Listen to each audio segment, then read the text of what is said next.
Lieta. Iepriekš apskatījām pamatlīdzekļa galvenos iestatījumus par to, no kura datuma sākt rēķināt nolietojumu un cik tad bieži viņu grāmatot. Bet attiecīgi šodien apskatīsim to, uz kādiem kontiem konkrētais nolietojums grāmatosies, kas ir grupa un kas ir pamatlīdzekļu grupas kategorija. Ekrānā par piemēru ņemsim mūsu ļoti dargo biroja galdu, kuram pašreiz nav piešķirta nekāda grupa. Visas grupas un kategorijas dzīvo pamatlīdzekļu modulī pie iestatījumiem. Tad gan kategorijas, gan attiecīgi arī pamatlīdzekļu grupas ir atrodams šeit. Tad grupa ir pietuvinātāka pamatlīdzeklim, jo pamatlīdzeklim mēs norādām grupu. Savukārt, ja mēs atvērsim kādu no grupām, tad grupā iekšā dzīvo konkrētā kategorija. Tad, ja mums šis te ļoti dargais biroja galds ir pēc savas grupas pārējais pamatlīdzeklis un inventārs, tad attiecīgi šeit var izvēlēties un norādīt to, ka šis pamatlīdzeklis pieder pie pārējo pamatlīdzekļu un inventāra grupas. Bet šajā grupā, tad atvēršu viņu vaļā, ir iekšā kategorija 1, 2, 3, 0.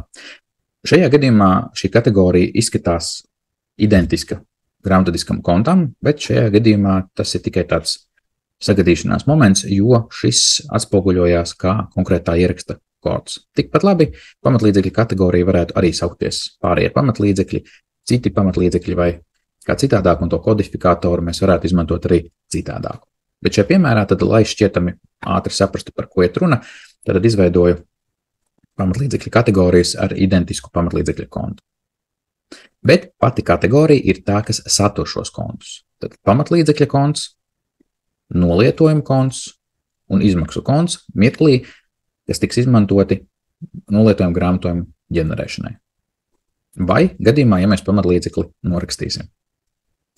Ir svarīgi, tad, kad pamatlīdzekli mēs esam izveidojuši no manas norēķina vai piegādātāju rēķina, tad tam jānorāda tāda grupa, kas satur tādu kategoriju, kurā ir norādīts tāds pamatlīdzekļa iegādes konts, kas ir arī šajā dokumentā, kas šo pamatlīdzekli iegādā.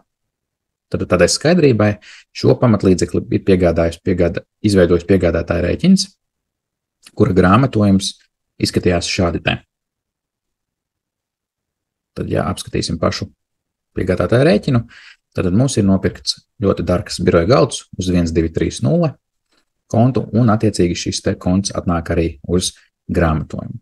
Šim kontam ir jāsakrīt ar izveidotā pamatlīdzekļa grupā norādītās kategorijas pamatlīdzekļa kontu. Gadījumos, ja tas tā nenotiek, tad zūd iespēja izdrukāt pareizu pamatlīdzekļa kartiņu vai attiecīgi modulī pamatlīdzekļi apskatīt pamatlīdzekļa statusa atskaiti. Jā, varbūt liekas tāds kāds īpašs ierobežojums, bet savā ziņā tas tev palīdz kontrolēt to, vai konkrētie pamatlīdzekļi ir ievadīti pareizajās grupās un attiecīgi vai pareizās grupas kategorija iedos pareizus kontus nolietojumu grāmatojumu izveidei. Noklusēti grupas pēc veciem likumiem pierastas tādas, kā mēs te redzam, te vēl trūkst varbūt 4. Kategorijas grupa, bet šajā mirklī mēs varētu teikt, ka mums grupas ir mazliet par maz. Grupas vēl viens no plusiem, jeb iemesliem, kāpēc viņas eksistē, ir pamatlīdzekļu atskaitēs, tad gan saraksta atskaitē, gan nolietojuma atskaitē, kādā citā atskaitā iespēja atlasīt vai attiecīgi grupēt pamatlīdzekļus pēc grupas vai kategorijas. Tad grāmatvediski mēs varētu teikt, ka mums ir pārējie pamatlīdzekļi, kas grāmatojās kontā 1, 2, 3, 0, bet mēs kaut kādu iemeslu dēļ savā uzņēmumā vēlamies šos pamatlīdzekļus sadalīt mazliet smalkākās vienībās, jeb smalkākās grupās. Bet mēs varētu teikt, ka mums ir jauna grupa, un viņa sauksies, piemēram, datori un telefoni. Bet pēc grāmatvedības pamatprincipiem tā vēl aizvien būs kategorija, pārējie pamatlīdzekļi un inventārs, kas tad sēdēs tajā 1230 kontā un nolietojuma grāmatos 1293 un 7422 kontos.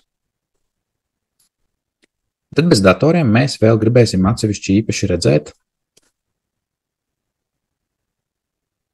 Bez datoriem mēs īpaši gribēsim redzēt arī mēbeles.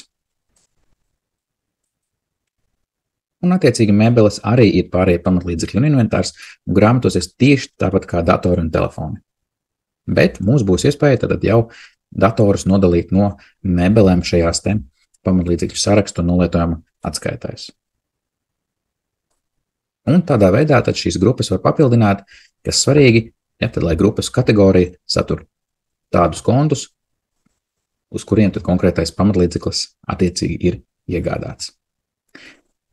Pamatlīdzekļu grupa sevi arī nodrošina noklusēto finanšu nolietojumu vai nodokļu nolietojumu, tad liederīgās lietošanas laiku, cik ilgi tad pamatlīdzekli lietosim, kas tiks ņemts vērā kā parametrs pamatlīdzekļa nolietojuma grāmatojuma izveidē, bet par to tad skaties nākamajā video.